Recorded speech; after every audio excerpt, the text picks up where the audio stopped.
It's Friday, March 6th in the Ukrainian capital. Welcome to Hromadska's weekly news wrap-up. During the show, we'll be discussing news stories from the past week dealing with Ukraine and Eastern Europe. I'm an outsider looking in, and I'm going to ask the questions that our English-speaking viewers have. Our guests will give us background, create some context, and hopefully help cut through the noise. They say that if you're the smartest person in the room, you're in the wrong room. The guests I have today have answers, so I know I'm in the right room. Let me tell you about our guests. Today, we have Vadym Halaychuk. He's an MP from the Servant of the People Party, and Oleh Rybachuk.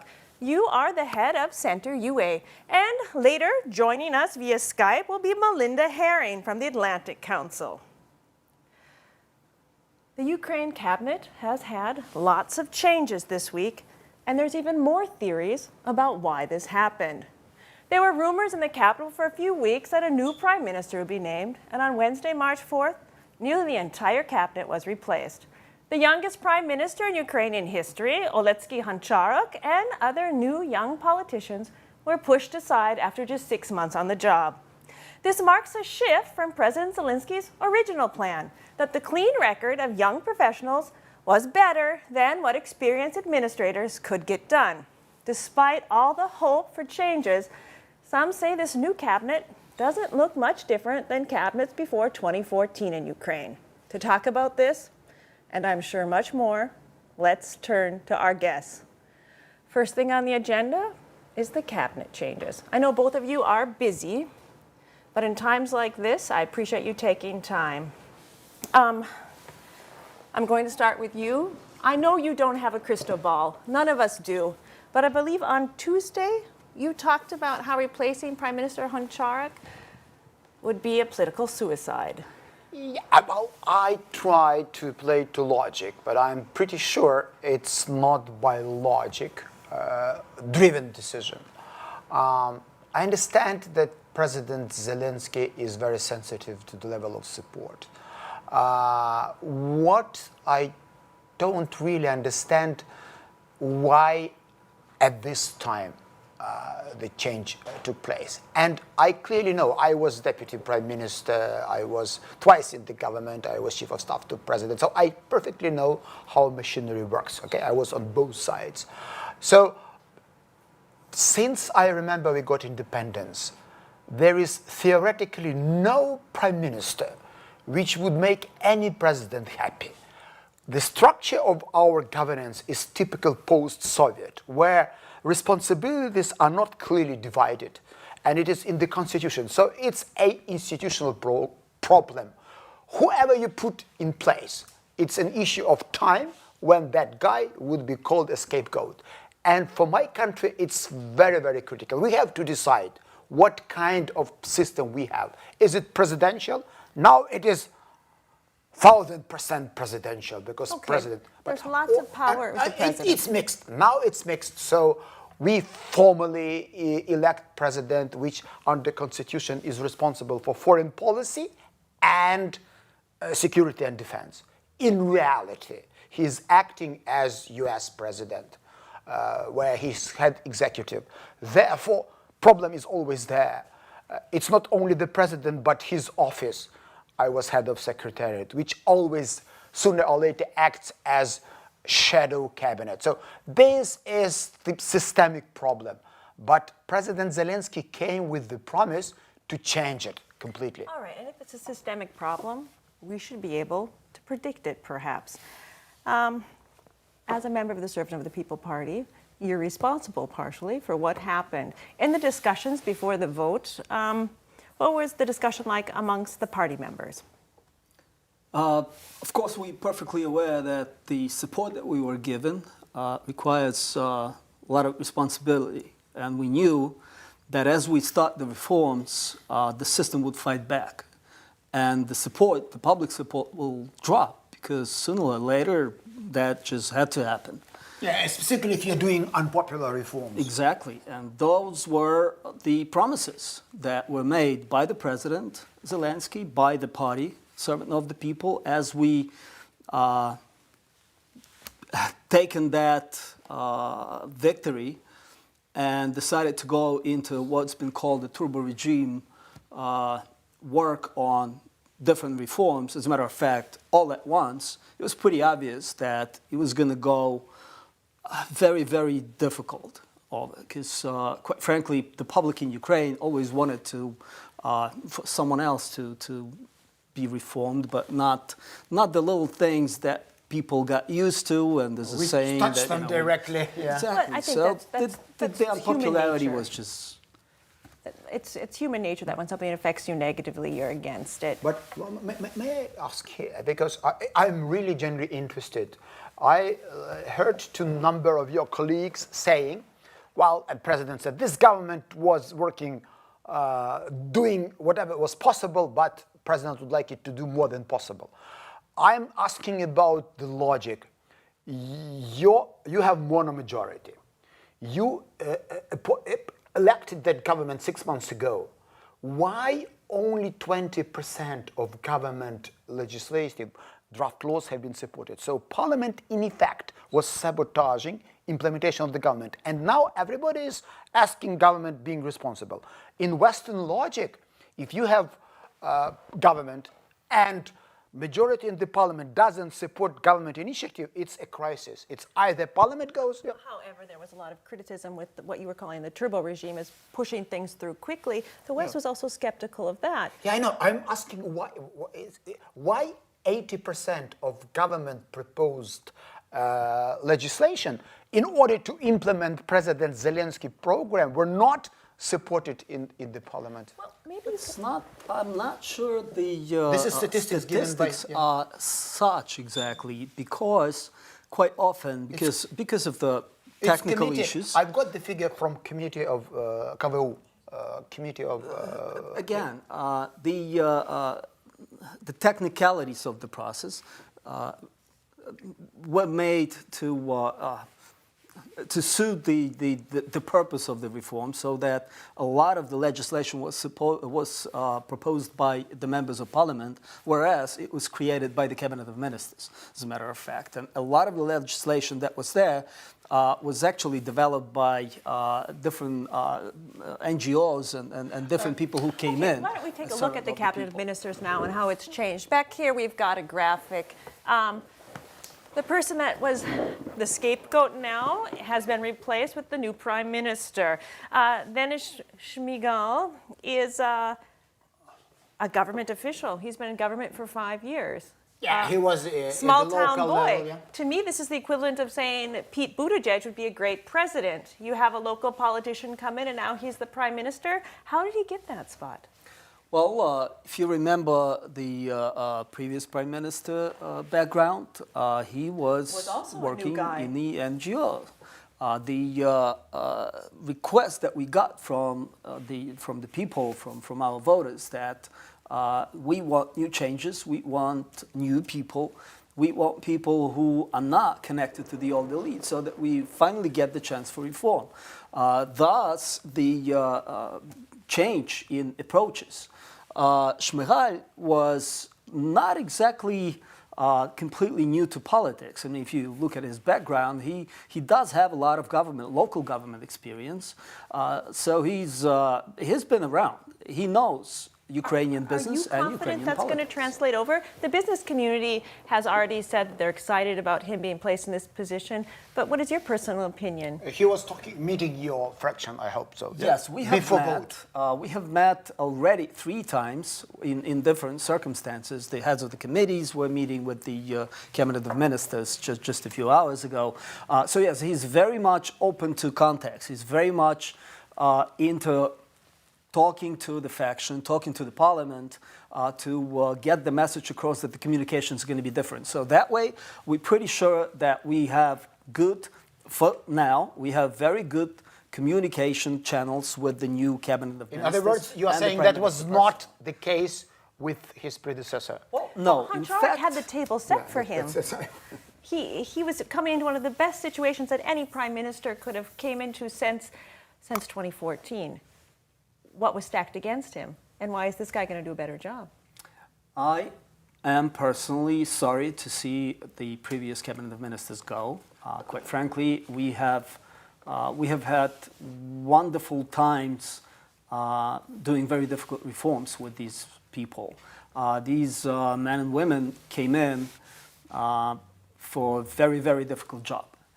I think they did well, but at some point in time, it became apparent that it was not getting the results that people were expecting, and it became difficult to communicate what it is that went wrong. Okay, I'm going to put you on the spot here because today we tried something new. We asked some of our followers on Twitter to send us questions that they wanted to ask, and some of the feedback has been directed at members of a Servant of the People Party. If you think that they did well, how tight of a ship is President Zelensky running when it comes to keeping you guys in line? They did well to a certain point. When about mid-December, suddenly the numbers started coming in that the budget wasn't performing, that things needed to be done to quickly get the committees together, make different decisions, vote the laws that were just brought into the parliament and did not have the time for proper discussion. We started asking questions why. Well, they said we need to make changes, need to make them fast. We have the circumstances that require you to do so. That's when things really started changing. That's when we realized that things were not managed properly on the government's behalf in very, very sensitive issues on social policies. So sensitive that you can't share them with us? No, like I just said, the budget, the pensions, the payments to the minors, the things that are very, very sensitive. And then all of a sudden the news comes out that the ministers, the deputy ministers got themselves pretty hefty salary bonuses by end of year. That was not a very good decision politically. That might leave a bad taste in someone's mouth, but everyone will agree that well-paid politicians don't become corrupt. The better you pay your politicians, the least likely they are to become corrupt. So a lot of people saw that as a good thing. Now you're dying to ask a question. Yeah, because banking, economic, there are very clear explanations, and it's got nothing to do with government. Why revenues of budget dropped? First, very strong hryvnia. And this hryvnia was much stronger than planned in the budget. Secondly, the general economic environment, like we imported much less crude oil and gas, therefore again less taxes. That's the guy who is responsible for our tax policy. They explained there are just objective things which got nothing to do with the management in the government. Okay, but let me tap into something. And they explained. In Zelensky's speech in Parliament on March 4th, when the reshuffling took place, in his speech he talked about how certain things weren't communicated correctly from the last prime minister, about the heating bills and gas things weren't communicated directly or properly to the public. Well, communication has never been a huge priority for the Zelensky administration. And he can't be proud of his own communication. Is this going to change now? Because this is kind of like the pot calling the kettle black. If he fires a prime minister and replaces him because he didn't communicate well from the public, but people in my position can say, we're not being communicated well with either. What can change there for the better? That's one of the most important things now that we require from the government and, quite frankly, amongst ourselves. We all know this in politics. We all understand that mistakes will happen when you do such important job under a lot of pressure and you don't have a lot of experience. Then you do need to give people some slack on that. However, such important things like communicating those things to the public, why it is that the pensions were not paid in time and at the same time the hefty bonuses were paid out. Obviously, something went wrong in terms of communication. Nothing illegal happened, and I totally agree with you that people need to get paid. People on important jobs need to be paid well in order for them to do a good job and not to get corrupted. However, communications. Therefore, these lapses in communications pretty much created the situation where mistrust started going, and that became pretty much obvious the moment when the news broke out that the former prime minister submitted his resignation papers to the president, not to the parliament as That it was should first be. time. Yeah. That became apparent that that government was not going to last They long. were losing favor. Well, instead of focusing on just the prime minister, let's talk about another important ministry, foreign affairs. We've got a new minister of foreign affairs. Well, it's new is his Okay. new name. A new name, a new position. Now, there's a hierarchy in politics. Would you say that the Ministry of Foreign Affairs is maybe above the Ministry of European Integration? And by doing a switch around, is there a signal for the priorities? We don't have Ministry of European Integration. We have vice prime minister. The position which for- I created, I was first vice prime minister in this country. So you are asking what is more influential? And then I'm Ministry- asking you just to take a break for a second because our guest is coming in from D.C. Joining us from the Atlantic Council is Melinda Herring. Ms. Herring, thank you for joining us. Thank you for having me. It's a pleasure having you. We've got two very outspoken guests today, and we were just talking about not only a new prime minister, but now the new foreign minister. Would you like to jump in with your thoughts on that? Sure. It's really hard to say anything positive about the new government. The only positive thing I can say and find in the entire new cabinet is Dmytro Kuleba. I'm convinced that he's a real reformer and pro-Western and that he'll maintain Ukraine's Western orientation. However, the rest of the ministers are uninspiring and old Ukraine. I don't understand what's going on in Kiev. I don't understand why the president made the decisions that he did. He said he was unimpressed and unhappy with the progress that his previous cabinet had made. However, his previous cabinet was pretty phenomenal with one or two exceptions. They were making progress, and I think he was wrong to let up and wrong to do this reshuffle. Well, you may think he's wrong to do the reshuffle, but now what would you suggest happen? Because the baby's been thrown out with the milk water, with the bath water. Are we going to cry over spilled milk? What would you suggest Ukraine do now? Because it sounds like a lot of Western commentators, including yourself, are very critical of the change. Frankly, I'm very worried. All of the reformers that I talk to in parliament, in civil society, are comparing this to the worst days of Poroshenko and even to Yanukovych. Now, I think that's a big stretch. We should not exaggerate. We need to be measured. We need to give the new government a chance. But the picture looks incredibly bleak.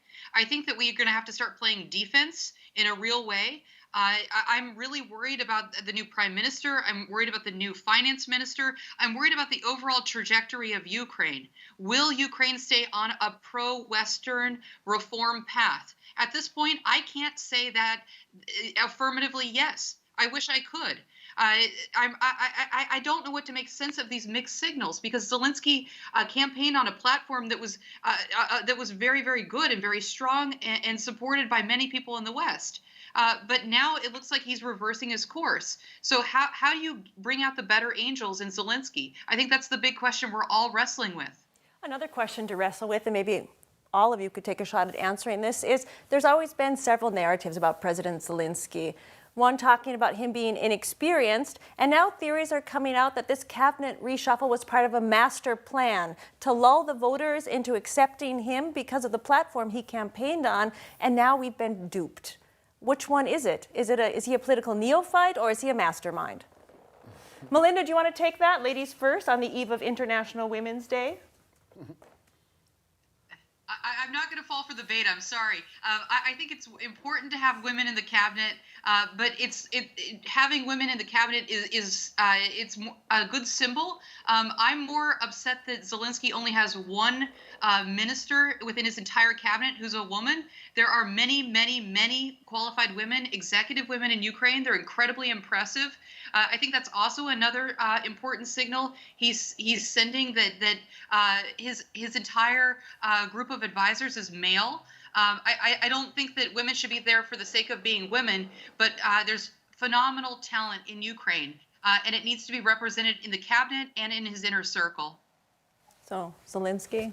I'm completely with you, Melinda, on the need to bring in more women into the government, and the fact that there are a lot of very talented women who deserve to be at ministerial positions. And as we know, there's still 4 spots open, and we definitely hope that there will be more women coming into the government. I totally disagree, though, with the assessment of the capabilities of the new government. I do know personally actually most people there. We as a faction, we had a chance to meet the Prime Minister, meet his team, discuss the issues, the most pressing issues that we have right now. And we see them as very capable professionals who got down to the job right away and who we believe will come up very soon with the plan to actually address the most pressing issues, first of all, in the economy that we faced with. President Zelensky getting pretty much all the power that anyone could dream of has the enormous responsibility now.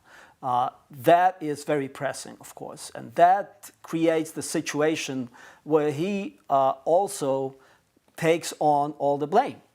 Therefore, that's his plan, to have very capable people come in so that we redistribute the responsibilities, so that we take in more of talented people from different walks of life and maybe even different political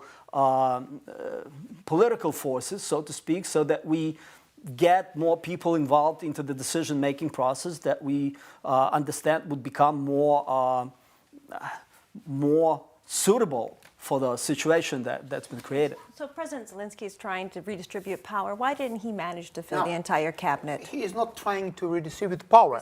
Responsibility, it's slightly different. And the power, of course. Can I jump in for a minute? Yeah, go With ahead. extra power. I think that those comments are I don't disagree with the nature of the comments, but to say that Zelensky's brought in a more experienced cabinet is absolutely absurd. The new prime minister was the governor of Ivano-Frankivsk for less than a year. Give me a break. Ukraine has very talented managers. I can give you a list of them. They're not in the new government. That's a ridiculous claim. Well, we had a question from Twitter about that too, and maybe you can shed some light on it. Is it true that the cabinet isn't full because people were turning down positions? Yes, cabinet isn't full. People were turning down positions. It's not a secret. I know of 3 people who have turned down the proposal. Very talented, as you mentioned, very talented, experienced managers do not want the responsibility. Let's face it. That's not true. I don't know that's how. That's absolutely not true. Well, that's exactly what I have not had a chance. Line. That is not true. I did not have a chance to speak. They're not willing to sign on to the new agenda. They're independent-minded. They're committed to reform. Well, they let's don't hear want, them. they I don't mean, want a let's top bring share. in who do you But you'd know have to give who them have a turned down? voice. You'd have to give them a voice. If we look at the Servant of the People Party and how they vote even, I'm afraid that you don't have a voice in your own party. Your party whips must be very good because there's not a lot of deviation. You yourself said just 10 minutes ago, maybe 5 minutes ago, that you thought they were doing an okay job up to a point, but you still... They were doing an okay job, but since that resignation paper laid down on the table, that was it. Then we needed to move very fast. That was why I personally said I was sorry to see them go. But once the political decision was made, things had to happen very fast. Okay, let's talk about another guy that was doing a really good job, that lost his job. The Prosecutor General, Oleh Rybachuk. I was with him in the studio during presidential campaign. He's gone now. He was strong supporter, active member of Zelensky team long time before Zelensky became president. A lot of Western countries looked at him and saw him as really the champion of anti-corruption in Ukraine. Why now? Bad timing, don't you agree? The problem with Prosecutor General Rybachuk did not start yesterday or a week before, when the draft agenda appeared for his calling for his resignation. I personally, I'm very lucky. I didn't have any opportunities to enter his office. However, a lot of my colleagues did have a need to enter his office and to make requests, to investigate certain, not requests, make inquiries about the requests that they had to handle with their voters, that matters have not been investigated. In the opinion of a lot of people, he did not handle that well. In the 6 months, he did not produce a single high-profile investigation that actually went to court. And Lutsenko did? Give me a break. That's a ridiculous answer.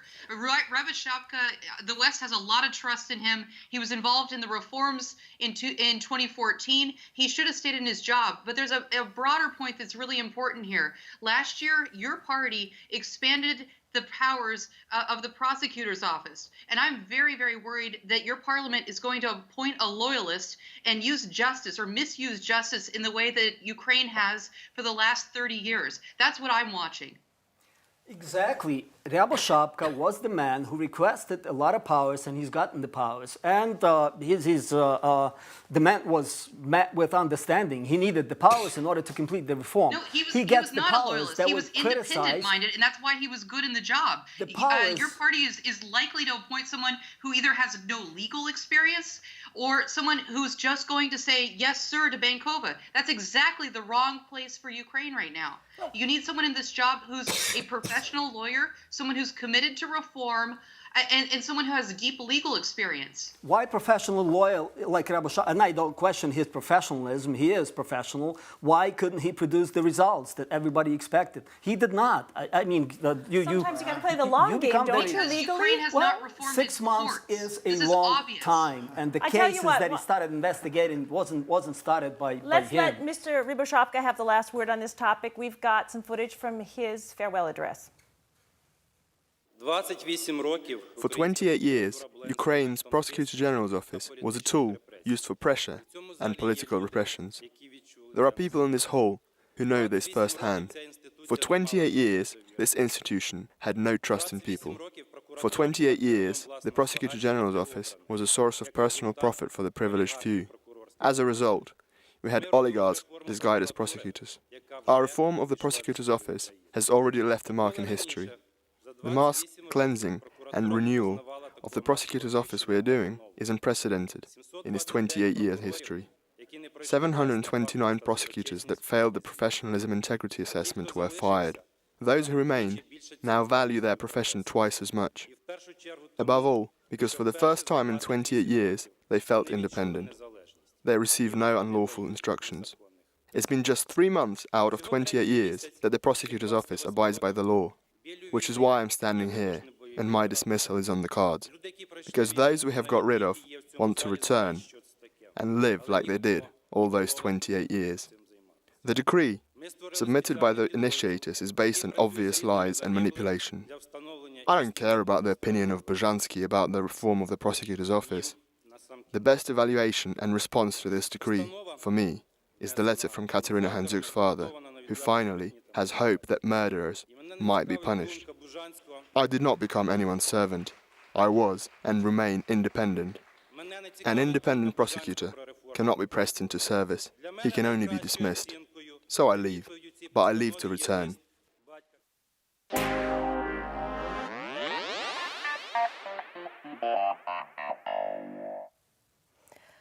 Well, we let him have the last word, but we're going to move on to our next topic. And after the cabinet was reshuffled and the Prosecutor General was fired, everyone's asking, what direction is Ukraine headed?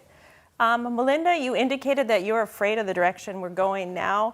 How is, in your opinion, what are the next steps the new administration or the administration could take to ease some of the anxiety of the West? Yeah, so right now, I'm really afraid that they're going to go after Sitnik next at the National Anti-Corruption Bureau of Ukraine, and I'm afraid that they're going to go after the leadership of the National Bank of Ukraine. So these are some of the data points that I'm watching. If I could give them any advice, I would say just stop. You're not making the situation any better. What do you think? Yeah, I heard these rumors, but I would like to say what they did, and they did right thing. President has met G7 ambassadors in Poltava, and what he said exactly is that we will continue cooperation with IMF. And today, the minister, this is experienced guy, he was twice in the Ministry of Finance, he was deputy and he was acting minister. He met head of IMF rep office and assured them that there will be no change. Moreover, they propose that in the nearest days, you can see the new government in Washington where they would like to negotiate with IMF details of the program. So formally, very rapidly, they feel this criticism, they feel this risk. So they very strongly, President, Prime Minister, and Minister of Finance have addressed IMF. Why am I talking about IMF? Because this is the only financial support for Ukraine, the only. And President Zelensky, who loves to talk to investors in every country, clearly, I'm sure he does understand the importance of cooperation. There is no other way. When we say, would the course be changed? There is no way to change. Before, we had Moscow or Washington. I can't imagine any sensible Ukrainian politician trying to move into Moscow. The crazy Kolomoisky is not the guy to be cited because that was his idea. You've given me a cue, though. You've said something about a sensible politician. We've got some clips from maybe some insensitive comments that have been made recently that we'd like to discuss. Хай жінка перш. Це правильно. Та почекайте, ну Ви ж не сказали жінка жінка, перша. ви ж людина серйозна.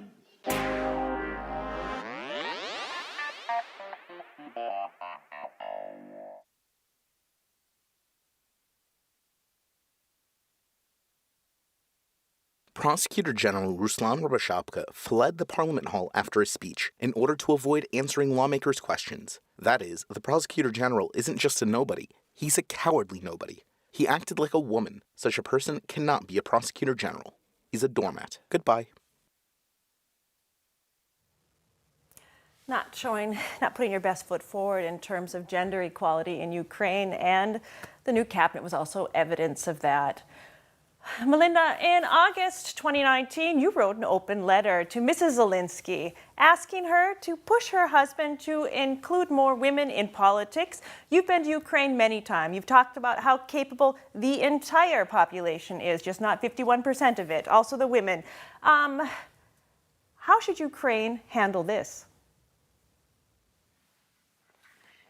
I hope that Mrs. Zelensky has a serious talk with her husband and says, stop using demeaning language towards women. It doesn't work. I don't know why you revert to these old stereotypes, and hire some female advisors. It's really not that difficult. Ukraine has fabulous, strong, brilliant women, and right now Zelensky only has one in his cabinet. It's a shame. Mrs. Zelensky herself is incredibly impressive. She knows the issues. She reads newspapers. She's a professional writer. And you know what? Everyone in Ukraine loves her. She's got a huge following, and I hope she uses her stardom for something more than orphanages and education. I think she could do a lot to press on press freedom and human rights issues. So I look forward to her having a bigger role and also encouraging her husband to give women a greater microphone in Ukraine. Thank you very much for that, Melinda. We also have an article on our website that wraps up the past week here in Ukraine and everything that's happened. Feel free to visit our website, and if you have any more questions, make sure you write them to us on Twitter, and we're going to try to keep asking those questions. Now we're going to look at a wrap-up of news from Eastern Europe that happened this past week. All the Ukrainians evacuated from the coronavirus epicenter of Wuhan in China's Hubei province have passed their 2-week quarantine period and have been released. The group included 45 Ukrainians and 27 foreign citizens. The Ukrainian government has said it's committed to ensuring all of the evacuees are returned home. That hasn't kept Ukraine free of the coronavirus. A resident of the western Ukrainian city of Chernivtsi has been hospitalized after returning from Italy with his wife, who has also been taken into observation. The pair immediately self-isolated after returning from Europe's coronavirus hotspot, and no further cases at the moment have been reported. Moldova this week has seen protests calling for the government's resignation. The protesters were largely veterans of the Transnistrian War that saw Transnistria establish itself as a breakaway region garrisoned by Russian troops. Slogans chanted by the protesters seem to indicate that they believe the recent Moldovan government's attempts to normalize relations with Transnistria to be a betrayal of their country. Additionally, this week, Moldovan authorities have detained 4 current and former central bank officials connected to a staggering $1 billion fraud carried out in 2014 and 2015. The billion-dollar theft is thought to be the direct cause of the Eastern European republic's fall into economic and political crisis. And in Kazakhstan, around 80 protesters and activists were arrested following protests honoring the memory of Dulat Agdil, an activist who died while in pretrial detention. Witnesses from the protest reported heavy police presence and arbitrary checks by both uniformed and plainclothes police.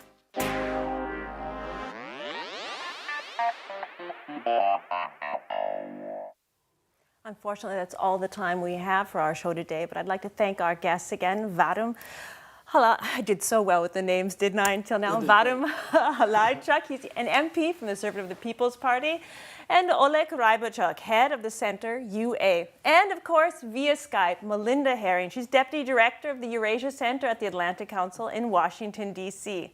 We'll be back next Friday, offering an English-speaking look into the week's news from Ukraine and Eastern Europe. We're on Facebook, Twitter, and YouTube. We're here to inform, but we'd also like to know what you're thinking. Got a question? Tweet it at us. I'm Carrie Oderman, and that's the week's news, wrapped up. But that's not all from us. Hormazka provides news 24 hours a day, 7 days a week, for over 5 years now. And the media landscape in Ukraine is changing. And here's how to make sure stories about Ukraine keep coming from Ukraine.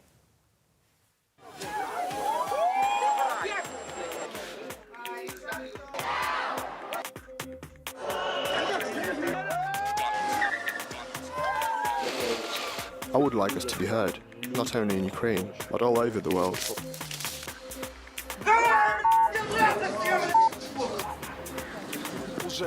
No bread for 3 months. Not one, but look how many. There's bread here and there. You are going against the God. Of course, point number 1. Thanks for the invitation. When will this all end? The number of political prisoners has grown.